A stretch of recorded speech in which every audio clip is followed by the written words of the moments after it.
তাদের জন্য বলে রাখি, আমার পাশের বাড়িতে একটি মেয়ে 25 বছর বয়স, তার ছেলে 3 বছর বয়স। ছেলেকে নিরামিষ খাওয়াই, নিজে খাই, পাশের বাড়ি 5টা মেয়ে বলাবলি করে, দিদি ছেলেটাকে নিরামিষ খাইও না, দুর্বল হয়ে যাবে। কিছু মনে করবেন না মায়েরা, বাচ্চাকে নিরামিষ খাওয়ালে বাচ্চা দুর্বল হয়ে যায়? যদি তাই হয়, সচিন টেন্ডুলকর বিখ্যাত ব্যাটসম্যান, তার উপরে রান করে দেখালো একজন, তার নাম বিরাট কোহলি। যদি আপনারা জ্ঞানীজন আছেন শুনবেন, বিরাট কোহলি উনি কিন্তু সারা জীবন নিরামিষ খেলেন, ওনার স্ত্রী নিরামিষ খেলেন, অথচ ব্যাটে 6-এর পর 6 মারছেন, আমিষ খেয়েছে। যিনি আমাদের রোহিত শর্মা যিনি ক্যাপ্টেন, ভালো করে ইতিহাস ঘিরে দেখবেন, কোনোদিন আমিষ খায় নাই। বিখ্যাত বিজ্ঞানী আইনস্টাইন চিরকাল নিরামিষ খায়, কিন্তু বিখ্যাত বিজ্ঞানী হলো কেন? সবচাইতে লজ্জার ব্যাপার কি জানেন? সমাজ আমাদের দূষিত করে দিয়েছে। আপনি তিলক নেবেন, মালা নেবেন, রাস্তা দিয়ে পেরিয়ে যাবেন, পাশের বাড়ির লোকটা বলবে, বাবারে হারাধনের বইয়ে কি ঢং দিদি, তুলসীর মালা তিলক পরে ভগবান যেন আগেই পেয়ে যাবে। এইটাই তোমাদের লজ্জা। কিন্তু আমি বলে যাই আপনাদেরকে, হাতি চলে বাজার, কুত্তা ভুকে হাজার। হাতি রাস্তা দিয়ে যাবে, কুকুর ঘেউ ঘেউ করবে, হাতি তার দিকে তাকাবে না। বৈষ্ণব মহাজন যারা রয়েছেন, তিলক মারা করেছেন, আপনারা বললে ছেড়ে দেবে নাকি? এখানে বৈষ্ণব ভক্ত অনেকে আছেন যারা কীর্তন শুনতে এসছেন, তাদেরকে আপনি হাজার কথা বললে ছেড়ে দেবে নাকি? কেন? ওরা তো ভগবানের ভক্ত, ওরা তাকাবে না আপনার দিকে। কেন? ওরা তো হাতি। আর আপনি নিন্দা করবেন, আপনি তো কুকুর। হিন্দু সমাজে যেগুলো নিন্দা করে বেড়ায় ওগুলো তো কুকুর, আর যেগুলো প্রশংসা করে ওগুলো তো মানুষের মতো কাজ দেয়। আপনাদের কাছে নিবেদন রইল, হাতি চলে বাজার, কুত্তা ভুকে হাজার। হাতি হয়ে যাবেন, কুকুর ঘেউ ঘেউ করবে, আপনি কিন্তু তাকাবেন না। যে যেখানে বসে আছেন মন দিয়ে শুনুন। ছোট্ট দুঃখী হৃদয় চৈতন্যকে জিজ্ঞেস করলো, দীক্ষা নিলে কি করতে হয়? মায়েরা, দীক্ষা মন্ত্র ভজন করবেন কোন আসনে বসে। আজকে কিন্তু আপনাদের জানিয়ে দিয়ে যাব কোন দিকে মুখ করে বসে দীক্ষা মন্ত্র ভজন করতে হয়। বাড়িতে ভগবানকে ভোগ দিলে কি বাজাতে হয় ভগবান খুশি হয়, এগুলো জেনে নিন আপনারা যে যেখানে বসে আছেন। ভগবানের মন্ত্র ভজন করা, ভগবানকে পুজো দেওয়া, গুরু মন্ত্র ভজন করা, পূর্ব দিকে কিংবা উত্তর দিকে মুখ করে বসতে হয়। কি বললাম? পূর্ব দিকে কিংবা উত্তর দিকে মুখ করে বসতে হয়। যদি আপনার কম্বলের আসন হয় সবচাইতে ভালো। কম্বলের আসন যদি না হয় তাহলে কুশ ঘাসের আসনে বসবেন। যদি তা না পান তাহলে এমনি যে উলের আসন আছে ওইগুলোতে আপনি বসবেন, কিন্তু নিচে বসে মন্ত্র ভজন করবেন না মাটিতে বসে। কেন? আপনার দুঃখ প্রাপ্ত হবে। এই জন্য বারবার বলে দিই, মন্ত্র ভজন করবেন যে আসনে, মন্ত্রটা ভজন করার পর আসনটা যখন তুলবেন, সবাই শুনে যান, তখন কিন্তু আসনের নিচে একটু জল ছড়িয়ে দেবেন। প্রশ্ন করবেন কেন?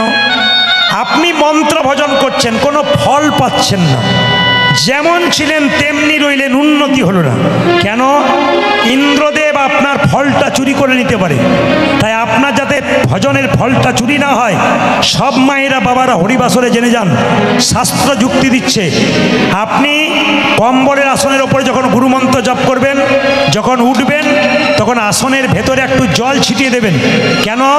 সেই জলটা চোখে মুখে নেবেন, একটি মন্ত্র বলবেন। পুরুষ মানুষ বলবেন ওম শক্রাহা নমঃ।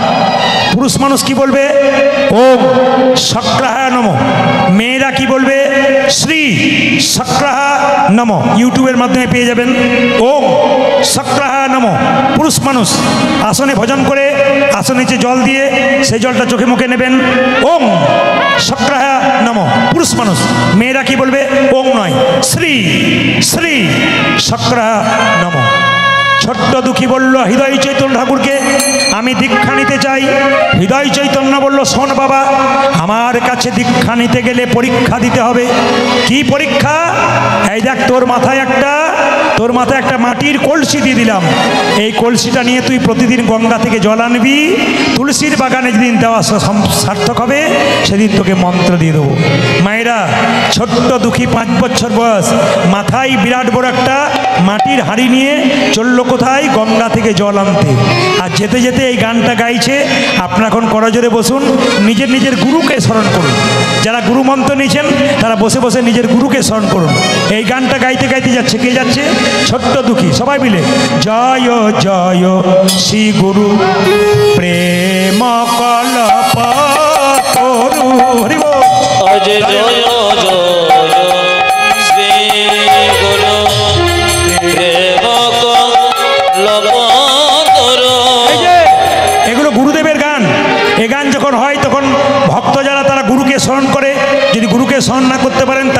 ভগবানের নাম, ভগবানের চরণ স্মরণ করুন। আর একসঙ্গে একটা কথা বলি, ভগবানকে দেখতে গেলে চরণ দেখতে হয় প্রথমে না বদন দেখতে হয়? জোরে বলুন, কোনটা দেখতে হয়, চরণ না বদন? চরণ। কেন বদনটা কালো বলে পছন্দ হয় না? না না, চরণ না ধরলে বদনে পৌঁছানো যায় না। হ্যাঁ, সবাই মিলে একটু তালি দিয়ে জয় জয় শ্রী গুরু প্রেম কল্পতরু। আজ জয় জয় শ্রী গুরু প্রেম কল্পতরু। আদিভূত আদিভূত আদিভূত জাত জাত প্রকাশ রে। আদিভূত জাত জাত প্রকাশ রে। আদিভূত জাত জাত প্রকাশ রে। জয় জয় ভট জাত প্রকাশ রে। অজ্ঞানী আধার দূর করেছে, আমার অজ্ঞানে আধার দূর করেছে। অজ্ঞান আধার দূর করেছে, অজ্ঞানী আধার দূরী করেছে। জ্ঞান চাঁদের প্রকাশ করে অজ্ঞান আধার দূর করেছে। আমার জ্ঞান চাঁদ প্রকাশ করে আমার অজ্ঞানে আধার দূর করেছে। জ্ঞান চাঁদের প্রকাশ করে অজ্ঞানী আধার দূর করেছে। জ্ঞান চাঁদের প্রকাশ করে অজ্ঞানী আধার দূর করেছে। অজ্ঞানী আধার দূরী করেছে। আপনাদের আসরে কিন্তু দামি দামি শ্রোতা আছে। দামি দামি শ্রোতা কেন বললাম? মাঝখানে যারা বসে আছে অনেকে কম বয়সের আছেন, বয়স্ক আছেন। তো তাকিয়ে দেখুন, এত ডিস্টার্ব হচ্ছে মাঝে মাঝে এখানে। এখন ঠিক হয়েছে, আপনারা মানে উতলা হলে ওনারা কিন্তু স্থির আছেন। কেন? ভক্ত যারা হন প্রকৃত স্থির হয়ে ভালো ভালো জিনিসগুলো নিয়ে নেন। দেখবেন ওদের পাশে বসবেন, একটু শব্দ নাই। কেন? এক মনে একভাবে দেখছে। অযাচিত মহেন পতিত হেরি জপ অজয় অযাচিত মহেন পতিত গিরি জপ। অযাচিত মহেন পতিত হেরি জপ অযাচিত মহেন পতিত খেদি জপ। যেচে সে যে হরির নাম দিয়েছে, যেচে সে যে হরির নাম দিয়েছে। আমায় যেচে সে যে হরির নাম দিয়েছে। ওই আমায় যেচে সে যে হরি নামে দিয়েছে। অযাচিত কৃপা স্বভাবে যেচে সে যে হরির নাম দিয়েছে। আমার অযাচিত পিপাসা যেচে সে যে হরির নাম দিয়েছে। অযাচিত প্রপাস ভেবে যেচে সে যে হরির নাম দিয়েছে। অযাচিত প্রপাস ভেবে যেচে সে যে হরির নাম ওই দিয়েছে। আমায় যেচে সে যে হরি নামে দিয়েছে। অতি জিনিসটা ভালো নয়। যেটাই বেশি হবে সেটাই ক্ষতি। বেশি খাবেন ক্ষতি, বেশি চিৎকার করবেন ক্ষতি, বেশি ঘুমোবেন ক্ষতি, বেশি জাগবেন ক্ষতি, সবাই ক্ষতি। ছোট্ট দুঃখী মাথায় কলসিতে করে জল আনতে আনতে কলসির ঘষা লেগে মাথায় দগদগে ঘা হয়ে গেল। যখন জল আনতে পারছে না, মাথায় একটা পাকড়ি বেঁধে নিল। হৃদয় চৈতন্য চিৎকার করে বলল, দুঃখী, এত সুখে কৃষ্ণ ভজন হয় না, পাকড়ি খোল। ছোট্ট দুঃখী বলল, গুরুদেব, আপনার কাছে যখন থেকে এলাম আমি পাকড়ি বেঁধেছি দুদিন আগে, এ পাকড়ি আমি খুলতে পারবো না, আপনি খুলে দিন। যে না হৃদয় চৈতন্য জোর করে পাখিটা খুলে দিয়েছে, সঙ্গে সঙ্গে চমকে উঠল গুরুদেব হৃদয় চৈতন্য। কি বাবা, তোর মাথাতে তক্তকে ঘা, পুঁজ, রক্ত, তুই আগে বলিসনি কেন? তুই যদি বলতিস আমি কবিরাজ থেকে তোকে চিকিৎসার ব্যবস্থা করতাম।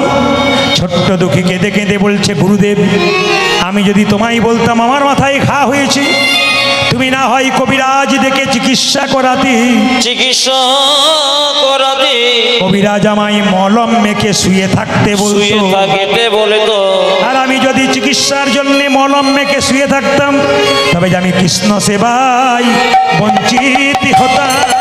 আমি কৃষ্ণ সেবায় বঞ্চিত হতাম। জল আনিতে না পারিলে কৃষ্ণ সেবায় বঞ্চিত হতাম। ওই আমি জলে নিতে না পারিলে, মানব জনমে বেপায়। ওই আমি জলা নিতে না পারিলে, মানব জনমে বেপায়। ওই আমি জলা নিতে না পারিলে, মানব জনমে বেপায় যেত। আমি কৃষ্ণ সেবায় বঞ্চিত হতাম। এবার যারা বসে আছেন স্থির হয়ে তাদেরকে বলবো আমি অঙ্কে কাঁচা, আপনারা হিসাব করবেন। ছোট্ট দুঃখী কেঁদে কেঁদে বলে এমনি এমনি মানুষ জন্ম পাই নাই মায়েরা, অবহেলায় কেউ হারাবেন নাই মানুষ জন্ম। হিসাব করে দেখুন শাস্ত্র কি বলছে। দুঃখী বলছে এমনি এমনি মানব জন্ম পাই নাই, 84 লক্ষ জনি ভ্রমণ করে মানব জন্ম পেলাম। 20 লক্ষবার গাছ গাছরা রূপে জন্মে নিলাম। কত রকমের গাছ হতে হতে যেদিন তুলসী বৃক্ষ রূপে জন্মে নিলাম। যেদিন তুলসীর পাতা গোবিন্দ সেবাই লাগলো, যেদিন তুলসীর ডাল মালা কণ্ঠ করে ভক্তরা কণ্ঠে নিল মালা করে, সেই দিন আমার গাছ জন্ম থেকে মুক্তি হলো। কত হলো মায়েরা? 20 লক্ষ। 84 হিসাব দেবেন।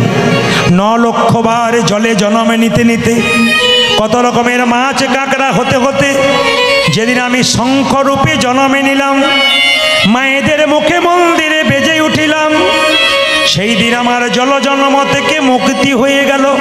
মায়েরা শঙ্খ তো 3 বার বাজান, কিন্তু এতজন বাজান কেউ বলতে পারবেন? কীর্তন শুনতে আসতে এই জন্যে কেন করেন, কি জন্যে করেন, এইটা জেনে যাওয়াটাই সার্থক। আপনি শঙ্খ বাজাচ্ছেন, এই শঙ্খটাকে তুলসী দেবীর স্বামী শঙ্খচূড় দত্ত, ইনি শঙ্খরূপে জন্ম নিলেন। এই শঙ্খ থেকে আপনাদের হাতের শাখা তৈরি হলো। এই যে এত ডিজাইনের শাখা আপনারা পড়েছেন, সব কিন্তু শঙ্খচূড়ের শরীর থেকে শাখা হলো, তারপর শঙ্খ হলো। এই শঙ্খ 3 বার বাজাবেন কেন? একবার ব্রহ্মাকে সাহায্য করবেন, একবার স্মরণ করবেন, একবার বিষ্ণুকে স্মরণ করবেন, একবার মহেশ্বরকে স্মরণ করবেন। একবার ব্রহ্মা, একবার বিষ্ণু, একবার মহেশ্বর। এই শঙ্খ কৃষ্ণ কুরুক্ষেত্রের যুদ্ধে বাজিয়েছিল। এই শঙ্খটার নাম ছিল পাঞ্চজন্য শঙ্খ।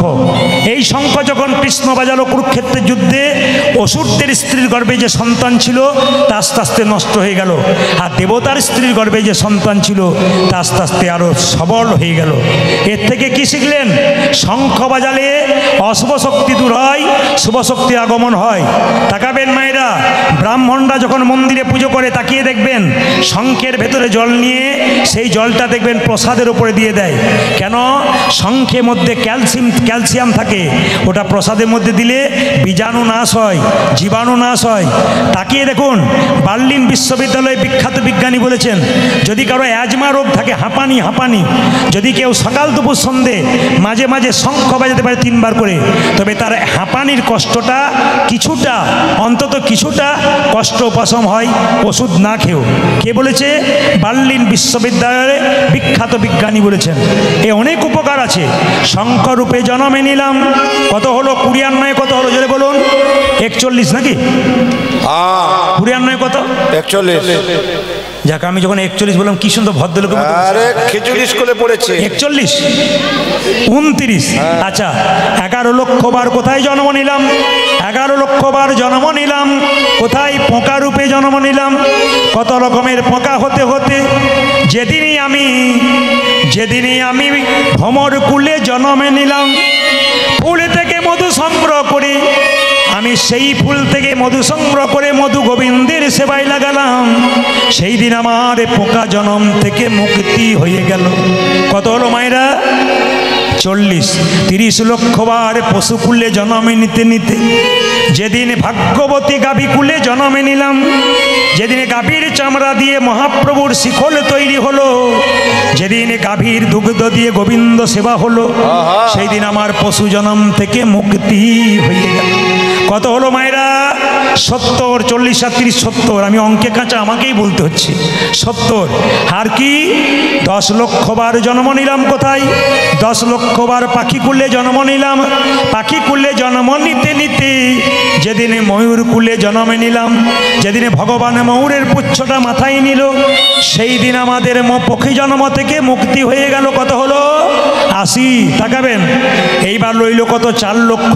4 লক্ষ বানরা, 4 লক্ষ বার বানর কুলে জন্ম নিতে নিতে যেদিন রাম ভক্ত হনুমানের রূপে জন্ম নিলাম। মায়েরা, হনুমান যা করে গেল আমরা মানুষ হিসাবে তা পারলাম না। হনুমান যখন সীতাকে উদ্ধার করলো, হনুমানকে আদর করে সীতা কি করেছিল মা? একটা মতির মালা দিয়েছিল। মতির মালাটা পেয়ে হনুমান কি করেছিল? তাকান, এই যে কীর্তনটা এইদিকে হচ্ছে, বলুন কীর্তনটা এইদিকে হচ্ছে। হনুমানকে যে না মতির মালাটা দিয়েছে, তাকাবেন, মতির মালাটা নিয়ে হনুমান কি করলো? প্রথমে কপালে ঠেকালো, তারপর চোখে ঠেকালো, তারপর কানে ঠেকালো, নাক দিয়ে শুকে শুকে দেখলো, জিভ দিয়ে চেটে চেটে দেখলো, দাঁত দিয়ে কেটে কেটে 64 টুকরো করলো। প্রশ্ন করবেন, হনুমান মালাটাকে 64 টুকরো করলো কেন? 63 করলো না 65 করলো, 64 করলো কেন? এই 64 টুকরো কলিযুগে 64 মহান্ত রূপে এলো। তাকাবেন, যখন বারবার হনুমান মালাটাকে টুকরো করে কেটে দিল, লক্ষণ তখন সীতাকে বলছে, মা এ তুমি কি করলে? বানরে সপিলে মতি, মতিতে তারা নাইক মতি, মতিতে তারা নাইক মতি, অনায়াসে কাটে তারে দন্তে, শিশু মানে না দেবতাই, মানুষ পূজে তারে জ্ঞানবন্তে। ও মা, সীতাকে বলছে লক্ষণ, এ তুমি কি করলে? বানরকে মতির মালা দিলে। ওই মতির মালার মানে কি জানে? ও তো দাঁত দিয়ে কেটে দিল। একটা বাচ্চা ছেলেকে মন্দিরে শুয়ে দেবে, বাচ্চা মন্দিরের মানে কি জানে? তো পায়খানা প্রস্রাব করে দেবে, তো জ্ঞান নাই। সঙ্গে সঙ্গে বলছে, অতুল্য ধন তুলসী রে, তুমি যারে তুলসী রে, কুকুরে কি তারা মান্য রাখে? তুমি কি জানো না লক্ষ্মী সুকতি সুখের পাখি, ব্যাধি কি রাখে তাকে যত্ন করে। তাকাবেন, তুলসী গাছ কত যত্ন করেন, তুলসীর পাতা গোবিন্দ সবাই দেন, কিন্তু তুলসী গাছের ওপরে কুকুরে প্রস্রাব করে দেয়। কুকুরে জ্ঞান আছে তুলসী গাছ সম্বন্ধে? বারবার অপমান করছে কাকে? লক্ষণ হনুমানকে বারবার অপমান করছে। হনুমানকে সীতা বলল, হ্যাঁ রে হনু, সত্যি লক্ষণ তোকে ঠিক বলেছে, তুই আমার মালাটা পেলি, দাঁত দিয়ে কেটে কেটে ফেলে দিলি কেন? তুই আমায় অপমান করলি। হনুমান কেঁদে কেঁদে বলল, মা গো, আমি কি তোমার মালাকে কোনোদিনই অপমান করতে পারি? অপমান করিতে পারে। তোমার মালা প্রথমে যখন আমি পেলাম, ও মালা কপালে ঠেকালাম। কপালে ঠেকালাম কেন জানো? কেন জানো? এ তো যেমন তেমন মালা নয়, মায়ের দেওয়া প্রেমের মালা, ভালোবাসার মালা, ভালোবাসার মালা। তাই প্রথমে কপালে ঠেকালাম। কানে ঠেকালাম কেন জানো? জানো?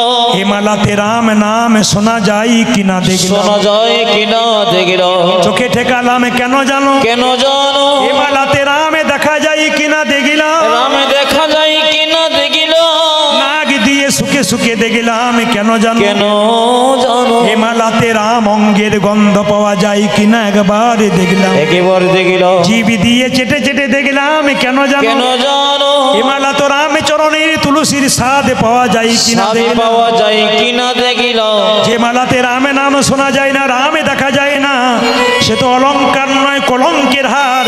তাই আমি দাঁত দিয়ে কেটে কেটে ফেলে দিলাম। লক্ষণ হনুমানের হাত দুটো ধরে বলল, হনুমান, এতদিন আমার অহংকার ছিল, রাম আমার দাদা, আমি তার ভাই। আমার অহংকার ছিল, ভগবান আমার দাদা, আমি ভগবানের ভাই। তোর কাছে শিখে নিলাম, তোর মতো তো আমি রাম ভজনা করতে পারি নাই। তুই শিখিয়ে দে হনুমান, কেমন করে রাম ভজনা করতে হয়। ওরে হনুমান, সত্যি যদি তুই রামকে ভালোবাসিস, তবে কি হৃদয় মাঝে রামে দেখাতে পারবি? হনুমান বলল, লক্ষণ তোমার তীরটা দাও। যে না লক্ষণ তীরটা দিয়েছে, হনুমান বক্ষ বিদীর্ণ করেছে। দেখলো একা রাম নয়, দেখে সীতারামের যুগল মিলন। সীতারামের যুগল মিলন। সীতারামের যুগল মিলন। সীতারামের যুগল মিলন। হনুমানের হৃদয়ে মাঝে সীতারামের যুগল মিলন। আমার হনুমানের হৃদয়ে মাঝে সীতারামের যুগল মিলন। হনুমানের হৃদয়ে মাঝে সীতা সীতারামের যুগল মে উঠা যখন মানে হৃদয় মাঝে আর কি তারে মারতে পারে আমার হনুমানের হৃদয়ে বাজে আর কি তারে মারতে পারে আমার হনুমানের হৃদয়ে বাজে আর কি তারে মারতে পারে দেখে সীতারামের